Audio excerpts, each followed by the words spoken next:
दर्शकबिन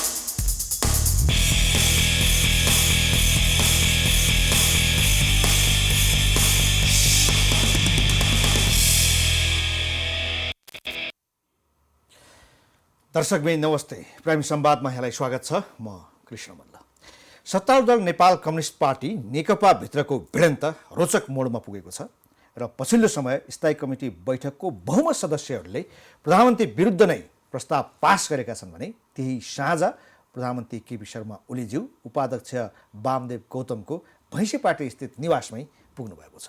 यसले गर्दा नयाँ तरङ्गहरू सिर्जना भएका छन् र नेकपा भित्रको आन्तरिक दाउपेच र यसले पार्ने असर के हुन सक्छ यसमा छलफल गर्न गइरहेका छौँ र यसको निम्ति हामीसँग राजनीतिक विश्लेषक प्राध्यापक डाक्टर सुरेन्द्र केसी हामीसँग हुनुहुन्छ। डाक्टर साहब स्वागत छ यहाँलाई। हस्, धन्यवाद। अब केही महिना यता नेकपाको यो भिडन्त हामी पनि नजिकबाट हेरिरहेका छौँ, रोचक ढङ्गले अगाडि बढिरहेको छ। अब हिजो दुईवटा दृश्य देखिए जो मैले भर्खरै भने। प्रधानमन्त्रीज्यू वामदेव गौतमको निवासमै पुग्नुभयो र स्थायी कमिटी बैठकले पहिलोपटक बहुमत सदस्यहरूले प्रधानमन्त्री विरुद्ध प्रस्ताव नै पास गरे। अब यसले पार्ने असर के हुन सक्छ? अब तात्विक रूपमा त केही नहुनुपर्ने हो, किनभने यो पदको झगडा हो। तर योचोटिको चाहिँ झगडामा बाहिर पक्ष पनि इन्भल्भ छ, त्यस कारण यिनीहरू आफै निर्णय गर्न सक्दैनन्। त्यसको चाहिँ अल्झो अहिले हामीले देखिरहनु परेको हो। त्यसकारण कुनै एउटा अप्रिय पोजिसन लिन्छ कि भन्ने सानो शङ्का चाहिँ मनमा नराख्नु अनुचित होला। तर यो प्याचअपमा गएर यो मेरो विचारमा फिजल आउट हुन्छ। यो बाहिरी तत्त्व मिलेको भन्नुभयो, के हो त्यो भन्नाले? अब जस्तो यो लिम्पियाधुरा प्रकरणपछि यो विषय तीव्र बनिराखेको छ र लिम्पियाधुराको कुरा भारतलाई मन परेको छैन। त्यसपछि प्रधानमन्त्रीको राजीनामाको प्रकरण आएको छ मुख्य रूपमा। यो पहिला पनि थियो तर मुख्य रूपमा।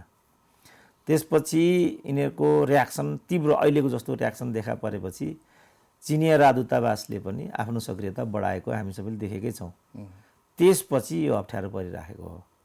त्यसो हो भने प्रधानमन्त्रीज्यूले भारतले मेरो राजीनामा मागिरहेको छ भनेर जो भन्नुभएको थियो र पार्टीभित्रकै आफ्ना विपक्षीहरूलाई जो इङ्गित गर्नुभएको थियो त्यो सत्य हो? प्रचण्ड माधव नेपाल पक्ष चाहिँ भारतको इसारामा प्रधानमन्त्रीको राजीनामा माग्न लागेका हुन्?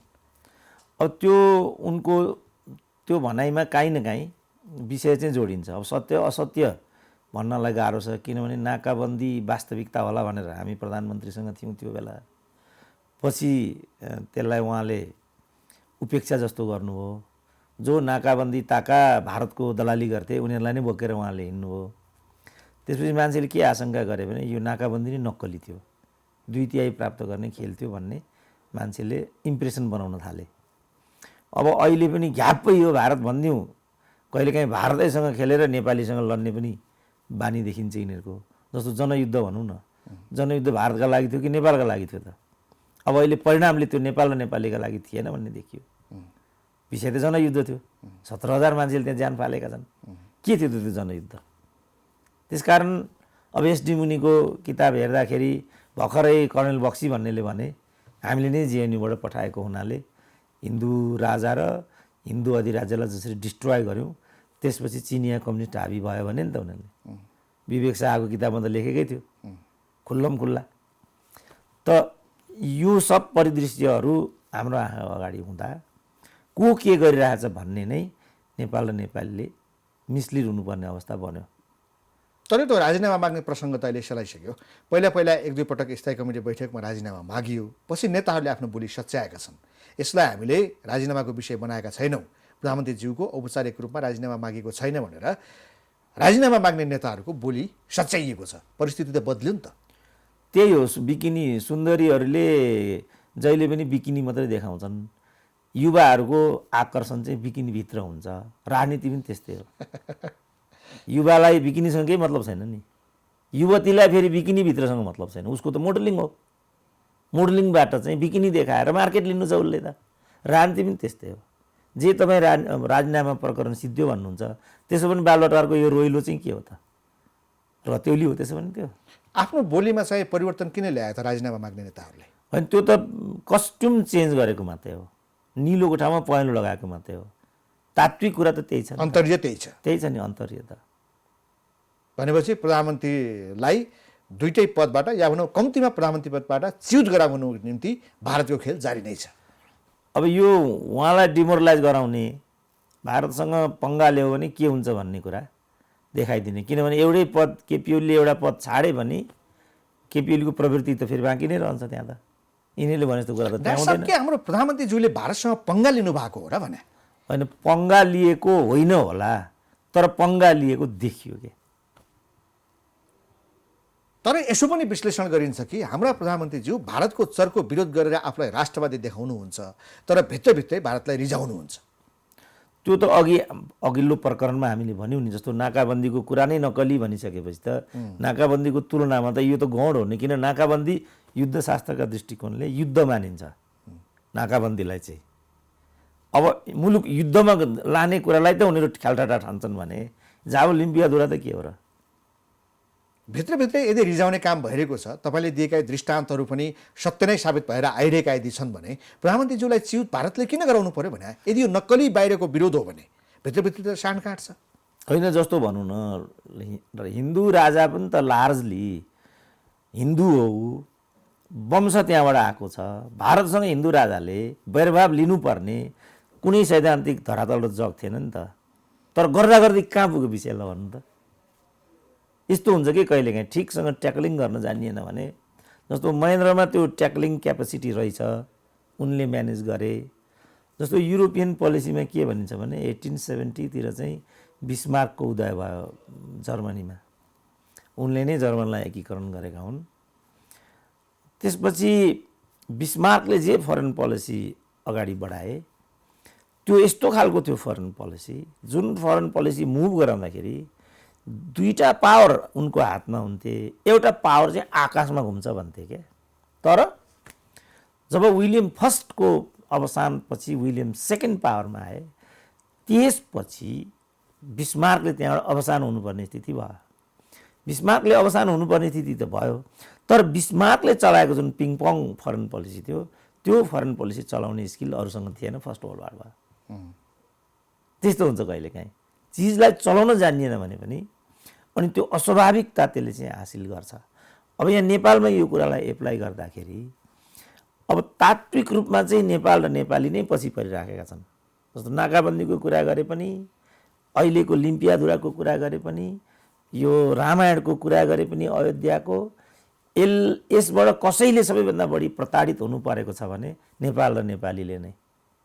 नेपालीहरू अप्ठ्यारोमा पर्न थालिसकेका छन् पारी। अब जेसुकै भए पनि यदि भारत प्रधानमन्त्रीलाई कमजोर बनाउनतिर लागेको हो भने हाम्रा प्रधानमन्त्री त दैनिक रूपमा कमजोर हुँदै जानुपर्ने हो। तर हिजोबाट उहाँ अलिक बलियो देख्नु भएको छ। उपाध्यक्ष वामदेव गौतमले 6 बुधे ल्याइसकेपछि प्रधानमन्त्रीज्यू सिधै उहाँको निवासमै पुगेर भेट्नु भएको छ। पार्टीको आन्तरिक समीकरणमा प्रधानमन्त्रीज्यू त बलियो देखेर जानुको अर्थ त्यसो भए भारत कमजोर पर्न थाले हो? होइन, यो अब यो जजमेन्टमा फरक पर्यो। जस्तो 3 महिना अगाडि, 1.5 महिना अगाडि हो, बालुवाटारकै बैठकमा चाहिँ यी कुरा उठेका थिए। यी डिबेटहरू उठ्दाखेरि प्रधानमन्त्रीले चाहिँ एकाएक अबको प्रधानमन्त्री तपाईँ भनेर वामदेवलाई भनिदिनु भयो।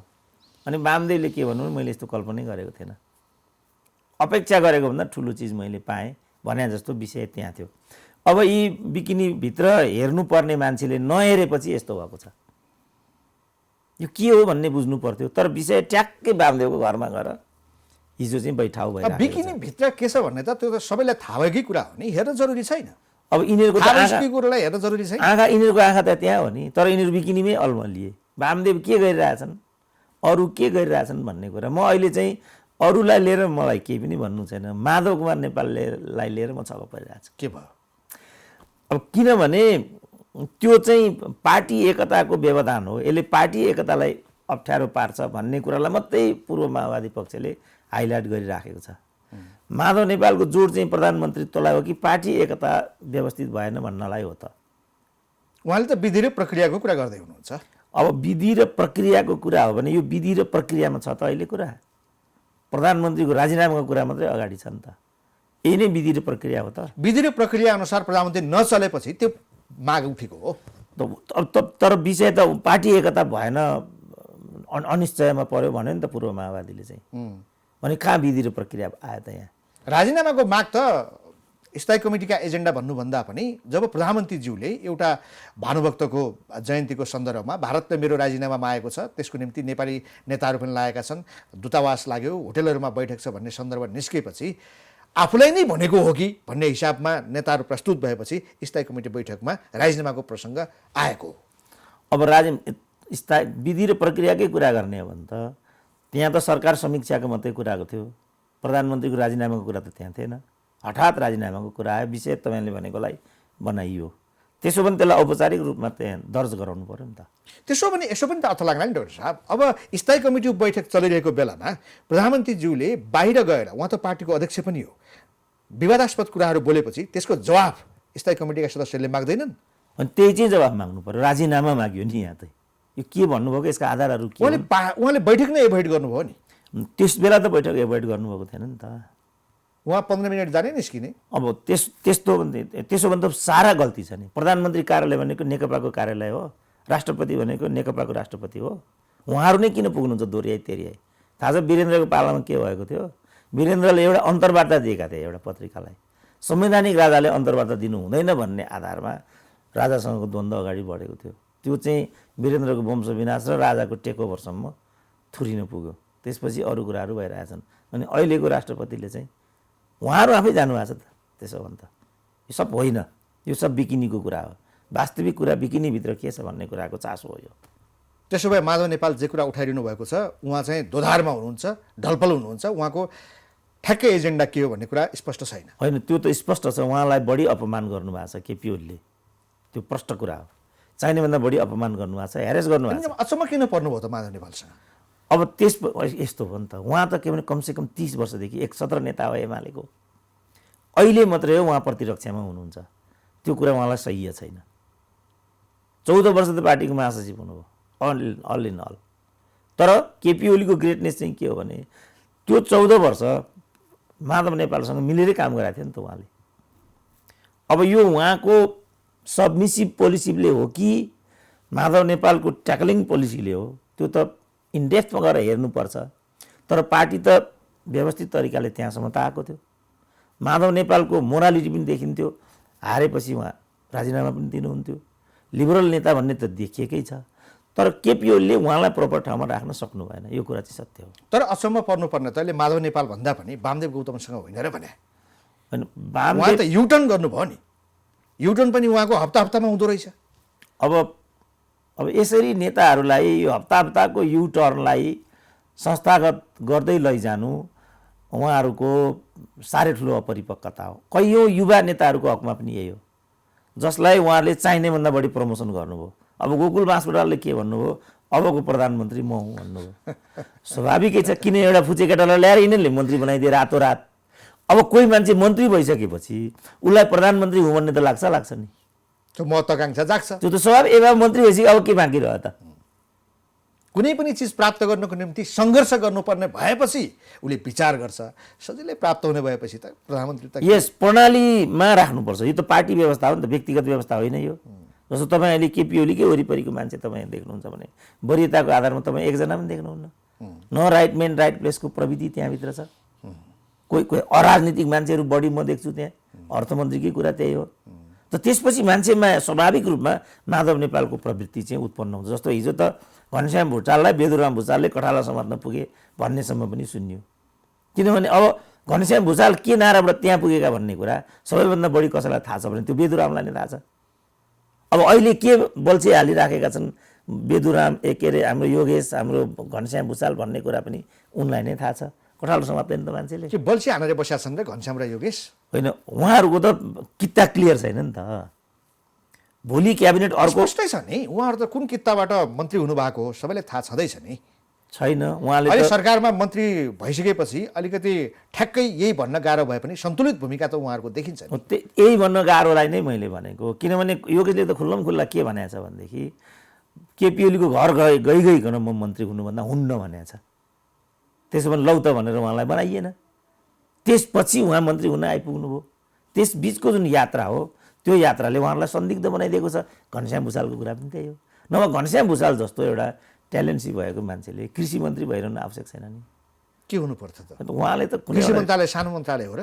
तर परिणाम उहाँको रोजाइको मन्त्रालय हो नि त्यो। अब तर हामी उहाँलाई त्यहाँ रोज्दैनौँ। उहाँलाई हामी सञ्चार मन्त्री, उहाँलाई विकास निर्माण मन्त्री, गृह मन्त्री यस्तो सोच्छौँ हामी। बिस्तारै आउला नि। तर त्यो ढिलो भइसकेको हुन्छ। गोठालो समाचार साथीले। तर आज सरकारले बजेट छुट्याउँदा स्वास्थ्य र कृषिमै सबैभन्दा बढी छ। यो देश कृषि प्रधान देश हो। कृषिमै हामीले उन्नति गऱ्यौँ, कृषिमै लगानी गऱ्यौँ, कृषिलाई नै मजबुत बनाउन सक्यौँ भने यो देश विकसित हुन्छ। डाक्टर साहबलाई कृषिलाई होइन, हिजो एउटा कुरा आयो। के आयो भनेदेखि जनार्दनलाई मन्त्री बनाएर अगाडि जाने कि भन्ने कुरा आयो।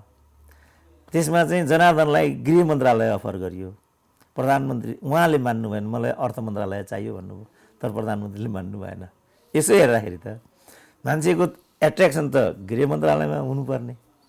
शान शौकत त्यो आफ्नो ठाउँमा छ। यहाँ फेरि अर्थ मन्त्रालयमा चाहिँ त्यसै कारण यिनीहरूको के हो भन्ने कुरा नै। त्यसै कारण मैले के भने राइट म्यान राइट प्लेस गर। मान्छेको एक्सपर्टिजमको आधारमा मान्छेलाई डिपुट गर न। अर्थमा कोही एक्सपर्ट छ भने उसलाई, जस्तो भन्नु अहिलेको परराष्ट्र मन्त्री कहीँबाट नि उहाँ परराष्ट्र मन्त्री फिट होइन नि। उहाँलाई सूचना मन्त्री, उहाँभन्दा राम्रो बोल्ने त्यहाँभित्र कोही पनि छैन।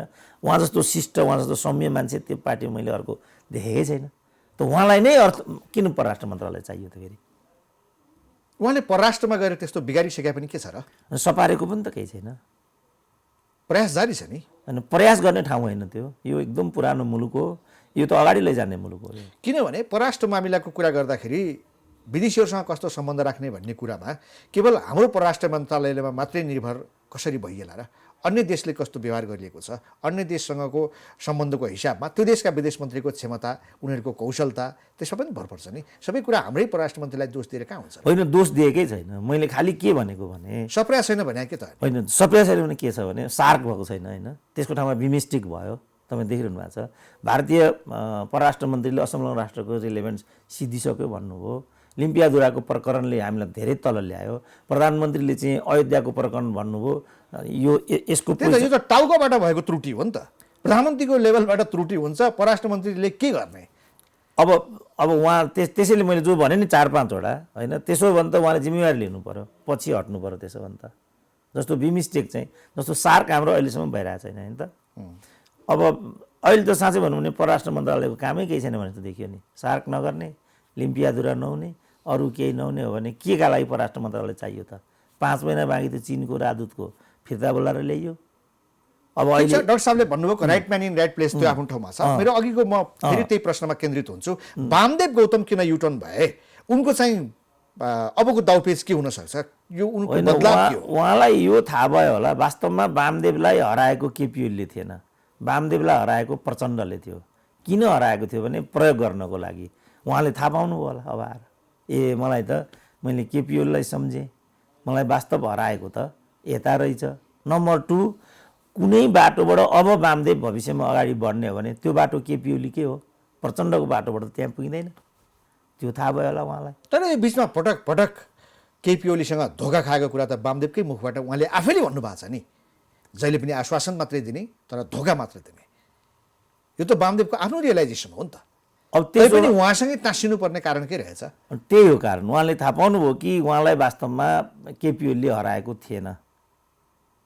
यिनीहरूको अन्तर्द्वन्द्वलाई बढाएर एउटा मुङ्ग्रोको रूपमा प्रयोग गर्ने हिसाबबाट वामदेवलाई हराइएको थियो। मेरो भित्र मनले भनेको कुरा। तर त्यस यता सचिवालय लगायत थुप्रै ठाउँमा वामदेवका सन्दर्भमा बहसहरू चले।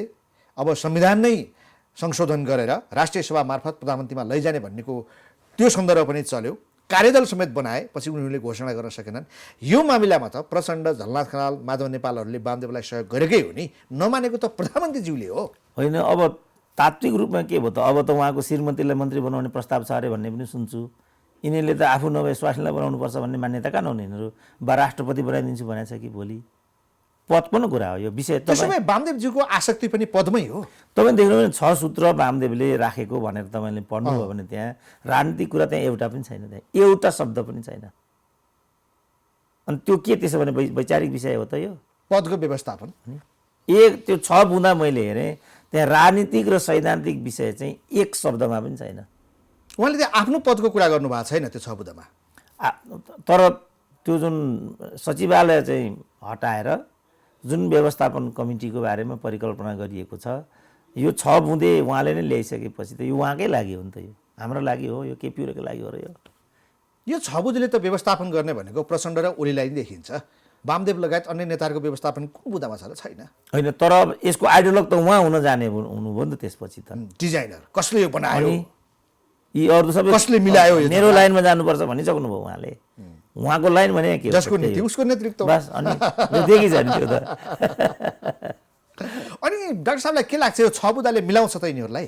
होइन, त्यो त 6 बुँदाले मिलाउँदैन। यसको बटम लाइन भनेको चाहिँ प्रधानमन्त्रीमा प्रचण्ड कुनै न कुनै रूपमा हुने कि नहुने भन्ने कुरा हो। र मैले के भनेको छु नि, यसको बटम लाइन चाहिँ प्रचण्डले प्रधानमन्त्री हुन नपाएको अवस्थामा पार्टी विभाजन, केपिओले प्रधानमन्त्री त छोड्नु परेको अवस्थामा मध्यावधि।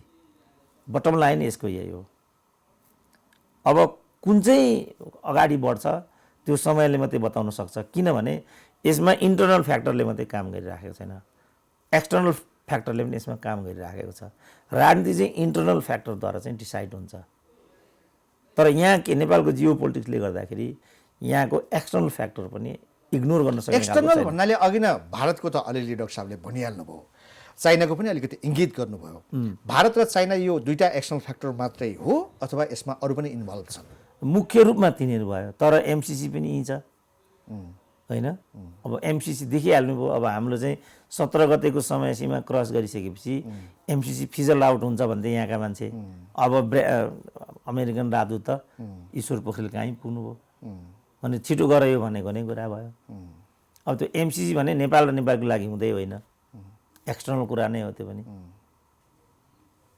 एमसिसीलाई पास गर्ने सन्दर्भमा अब ओलीज्यूको गठबन्धन मिल्ने भनेको देउबासँग हो।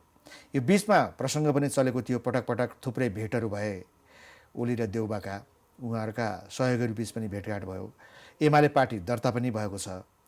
त्यो हिसाबले गर्दा यो पार्टी चाहिँ डिफ्युज गरेर काङ्ग्रेस र ओलीज्यूको पार्टी अगाडि बढ्ने, त्यसले एमसिसी पनि पास गर्ने, राजनीतिक कोर्स त्यहीँ जान्छ भन्ने एउटा बहस चलेको थियो। त्यो सम्भावना कायमै छ कि सक्यो?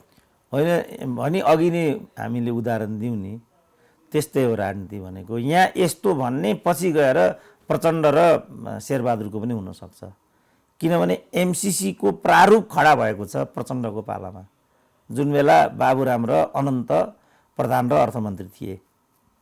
त्यसपछि पनि प्रचण्ड आफै प्रधानमन्त्री हुनुभयो, जुन बेला महरा अर्थमन्त्री हुनुहुन्थ्यो।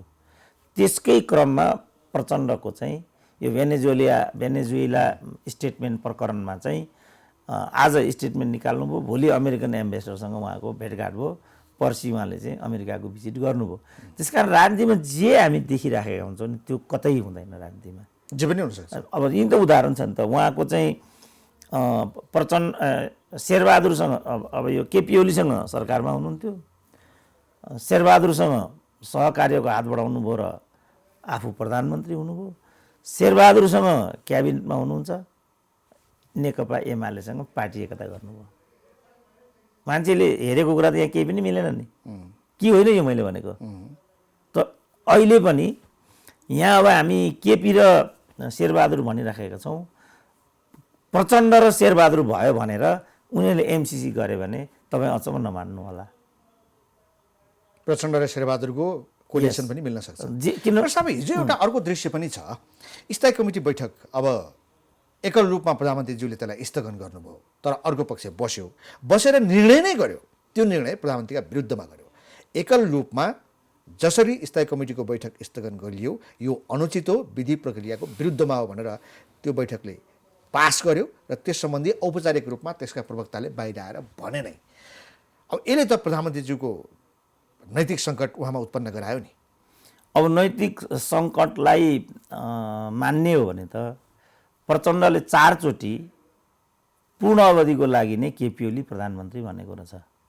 मैले यो होइन है भनेको थिएँ। प्रचण्ड भनेको पदको लागि हो र नेपालको कुनै पनि नेताले कुनै अर्कोलाई त पूर्णकालीन मन्त्री प्रधानमन्त्री भइस् भन्छ भने त्यो कुरा मान्न सकिँदैन, मैले भनेको थिएँ। अहिले सबभन्दा ठुलो नैतिक सङ्कट म प्रचण्डमाथि देख्छु, किनभने योभन्दा अगाडि पनि एउटा सहमति छ 5 बुँदे उहाँहरू बिचको आलो पालो, त्यसलाई पनि बिर्सिनु भएन नि। त्यो पालना नगरे कसले? अनि पालना नगरेको कसले भने किन पालना नगरेको भन्नुपर्छ त। त्यहाँ आजित भएपछि के लाग्यो? आजित भए पो भन्नुपर्छ त। राजनीतिमा आजित हुन पाइन्छ र? त्यस्तो हो भने त मलाई भन्नुहुन्छ त मलाई यो अन्तर्वार्ता दिनु आजित भइसकेँ। भएका सहमतिहरू पालना नगर्ने, भएका सहमतिहरू पालना नगर्नुको पछाडि त एउटा पक्षको मात्रै कमजोरी हुँदैन नि। होइन, त्यही कुरालाई त्यहाँ उठाउनु पर्यो। यो बैठकमा यो भयो, यो बैठकमा यो भयो, किन यस्तो भयो भन्नुपर्छ नि त। जस्तो भनौँ न, चाइनाको राजदूत 4 महिना बाँकी हुँदा फिर्ता ल्याइयो, किन ल्याउने भन्नुपर्छ, पर्दैन? केही नभन्ने। अनि जस्तो ओम्नी प्रकरण, 70 करोड प्रकरण, स्वास्थ्य मन्त्रालयका रात दिनका तबादलाहरू, यो किन भएको भन्नु पर्दैन पार्टीको अध्यक्षले? उहाँका आफ्ना अडानहरू फेरिँदै गए। तपाईँले भने जस्तो उहाँमा नैतिक सङ्कट आएको हो भने अब प्रचण्डज्यूले के गर्ने त? अध्यक्षबाट राजीनामा दिने पालो उहाँको हो। किन टोटल फेलियर भयो उहाँको, यो एक्सन फेलियर भयो। किन पार्टीका जो होइन लेखराज भट्टले उहाँ हिजो कुरा के निकाल्नुभयो, उहाँले बुहारीलाई प्राथमिकता दिएको हुनाले उहाँले चाहिँ माया मार्नुपर्ने अवस्था आयो भन्नुपर्ने हुन्छ। विचार गर्नु न, मेलम्चीको कुरा त्यहाँ छ। हेर्नु न, यहाँ हेर्नु न कसरी चितवनबाट चाहिँ चुनाव जित्दा। पछिल्लो 2-4 महिना यता मुलुकमा यत्रो कोरोना सङ्क्रमणको भय छ, महामारीका रूपमा फैलिँदैछ, बाढी पहिरोले यति मान्छे आक्रान्त भएका छन्, यस्तो महँगी छ, यति भ्रष्टाचार छ, यी सबै चिज छायामा परे नेकपाको लडाइँका कारणले। र यो समस्या सिर्जना गर्ने प्रचण्ड हुन्, उनको मुभ असफल भयो। यसकारण अब प्रचण्डले पदबाट राजीनामा दिनुपर्छ भन्ने डाक्टर साहबको निष्कर्ष हो। होइन, त्यो होइन। मेरो भनाइ के भने 2.5 वर्षको प्रधानमन्त्रीत्व थियो, जो पार्टी एकता गर्दाखेरिको 5 बुँदेको 4 बुँदामा चाहिँ समानता र आवश्यकताका आधारमा आलो पालो प्रधानमन्त्रीत्व गर्न सकिने भन्ने व्यवस्था थियो। उहाँले अन्यान्य कारणले चाहिँ यो पूर्ण अवधिको लागि केपी ओलीको प्रधानमन्त्रीत्व हो भनिदिनु भयो। त्यो गलत थियो, त्यो असत्य पनि थियो। अब अहिले अन्यान्य कारणले उहाँ फर्केर चाहिँ अब प्रधानमन्त्री राजीनामा दिनुपर्छ भन्ने ठाउँमा आउनुभयो। यो जनमतको विपरीत हो। 2/3 हामीले दिएको चाहिँ स्थिरताको लागि थियो, सुशासन र समृद्धिको लागि थियो। त्यसलाई छोडेर उहाँहरू यहाँ झगडा गर्न आइपुग्नुभयो। यसको जड कारण चाहिँ प्रचण्ड हो, छोड्नुभयो क्या। त्यसो भए प्रचण्डलाई साथ दिने माधव नेपाल, झलनाथ खनालहरूले पार्टीमा जे जिम्मेवारी लिएका छन्, विभागहरू जे सम्हालेका छन्, ती ठाउँबाट पनि राजीनामा दिनु पर्यो। उहाँहरूको त पोजिसनै भएन, किनभने प्रचण्ड होलान् र मलाई बनाउलान् भन्नेमा उहाँहरू जानुभयो। होइन, नैतिक प्रश्न त उनीहरूमाथि पनि आयो नि। कोही विदेश विभाग लिएर बसेका छन्, कोही स्कुल विभागमा छन्, कोही अन्य विभागहरू लिएर बसेका छन्, ती मान्छेहरूले छाड्नु परेन? अनि यो झगडा चाहिँ म अरूको मान्दिनँ, यो प्रचण्ड र केपी ओलीको नै मान्छु। र म के भन्छु भने 2.5 वर्षको प्रधानमन्त्रीत्व हो, जनताको जनमत चाहिँ 5 वर्षको लागि स्थिर सरकार हो। उहाँहरूले त्यसमा घात गरेको हुनाले आजको के अस्थिर स्थिति आइराखेको छ। प्रचण्डले राजीनामा दियो भने समस्या सुल्झिन्छ? समस्या सुल्झिँदैन। त्यसपछि दबाब पर्छ केपी ओलीलाई। कसरी उहाँले अनि त्यो नेतृत्वलाई अगाडि लैजाने त? दबाब पर्छ। अहिले दबाब पर्दैन, किनभने यो सम्पूर्ण अब केपी ओली के बिच केही छ र यहाँ त यो सबै कुरा त केपी ओलीको कारणले भएको छ। केपी ओलीको असक्षमताले यो कुरा भएको छ, त्यो कुरा सत्य हो। तर त्यो असक्षमता र त्यो असफलतालाई देखाउने जुन विधि हुन्छ त्यहाँ उहाँहरू चुक्नुभयो। आज पनि राजीनामा, भोलि पनि राजीनामा। अब उताले के भन्यो, भरे बेलुका राष्ट्रको नाममा सम्बोधन गरेर नेपालका प्रधानमन्त्रीले राजीनामा गर्दैछन्। आज पनि त्यो भने त 100वटा किच्चाको ऊ जस्तो कराइराखेको उताबाट। यताकाले आज भने मिलेन नि कुरा त। अहिले त हामीले चुप लागेर कि लिम्पियाधुराको किनभने लिम्पियाधुरा नेपालको होइन भन्ने अग्रणी नेता त केपी ओली नै हो नि त, के होइन भन्नु त? हिजोसम्म तपाईँ यस्तो भन्नुहुन्थ्यो, कसरी लिम्पियाधुरा रातोरात हाम्रो हुनसक्छ, यसले सम्बन्धमा दरार आउन सक्दैन प्रधानमन्त्रीज्यू पो भन्नुपर्छ त। मोरल प्रेसर दिने त यसरी पो हो त। अगाडि हालिदिने लगेर भाउडीमा, अनि भाउडीमा परिसकेपछि बाई बाई भनिदिने, त्यही देखियो नि त अहिले त यहाँ त। पार्टीभित्र मुद्दाका विषयमा खरो प्रश्न नउठाउने तर पदका निम्ति पटक पटक बार्गेनिङ गरिरह, अनि त्यही देखिएन कुरा हो। त्यसकारण मैले भनेको यसले गर्दा यो बेनिफिट म भनौँ न, मैले यसरी बोल्नुपर्ने अवस्थै थिएन। किन मैले यसरी लिम्पियाधुरा ल्याउँछु भनिरहेछ? लिम्पियाधुरा ल्याउने हो भने नल्याउ भन्ने त मैले नाकाबन्दीमा हिजो चाहिँ लड्छु म, यो थिचोमिचो हो भनिरहेछ। लड भन्नु परेन मैले? कहाँ नाकाबन्दी लागेछ भन्ने मधेसी नेता जस्तो त्यो म गर्न सक्दिनँ थिएँ नि त। राजाको पालन नि थियो, वीरेन्द्रले पनि यसरी नै नाकाबन्दीको विरुद्ध जुदी राखेको छ। ठिक छ, राजाको कदम भने महिला दरबारिया भन्दै हो। यो कुराको विरुद्धमा मात्रै मैले लडाइँ गर्नु परेको हो, अरू कुरासँग त्यत्रो सरकार होइन। हस्, thank you very much doctor साहब। दर्शकबिन हामीसँग प्राध्यापक डाक्टर सुरेन्द्र केसी हुनुहुन्थ्यो। हामीले नेकपाभित्रको अन्तर्द्वन्द्व र त्यसले ल्याउन सक्ने परिणामका सम्बन्धमा उहाँको दृष्टिकोण सुन्यौँ। यही कुराकानीको साथमा हाम्रो कार्यक्रम आजको निम्ति यहीँ सकिन्छ। सबैलाई बिदा दिनुहोस्। नमस्ते।